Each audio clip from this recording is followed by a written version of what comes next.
Each week, Stevens Creek Toyota brings us stories of athletes who have overcome adversity in their lives to succeed in school and in sports. Jack Washer joins us now with the story of a Leland softball star and her battle with diabetes. Robert. For Riley Ruiz, what she goes through on a daily basis isn't normal. How she gets through it is what makes her unique.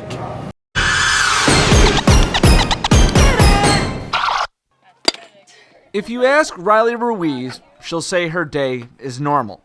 I just make jokes about it, and it's all cool. To everyone else, there's nothing normal about Riley's routine. Watching her play softball, people are amazed she's out there, given what she goes through on a daily basis.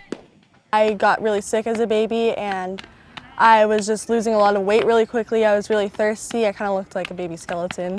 My eyes were popping out. I just looked pretty goofy. We were fortunate enough to get a lucky doctor who she smelled my breath and she said it smelled fruity, so they got a diagnosis for me in time. Riley battles type 1 diabetes every day. Juvenile diabetes affects just 5% of people with diabetes. It prevents her body from producing insulin, which you need to process sugars into your blood. With advances in treatment, handling the diabetes is nearly invisible. Unless Riley tells you, you can't tell. She just lives her life. It's not, something that she brings out. And now that she has a pump, it's so much easier that it's so discreet. And so they even forget more, and she even forgets. And I'm like, how could you forget? You live with it all the time.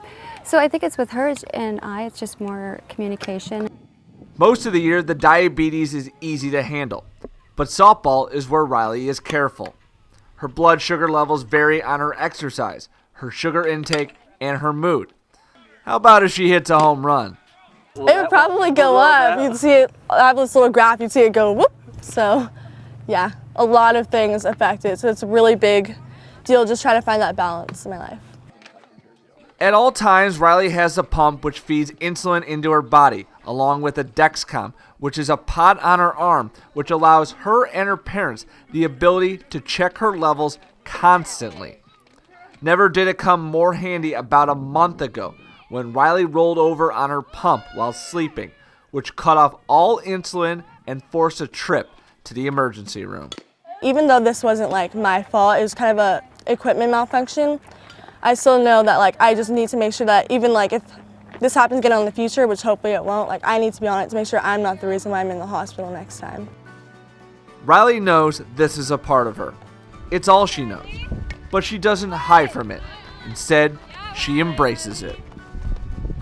I do like to call myself a bionic because I have so many little gizmos and gadgets on me, and it's basically an artificial pancreas, the pump that I have. So I just make jokes about it, and it's all cool.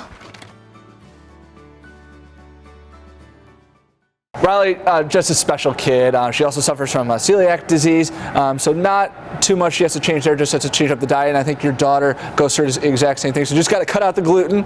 Yeah, not fun. Not fun, but she's getting through it, and her mom says it's tough because teenagers, they like to eat pizza and ice cream and all that stuff, and you gotta cut that out. Yeah, you find it gluten-free, but it works somehow. Thanks, Jack.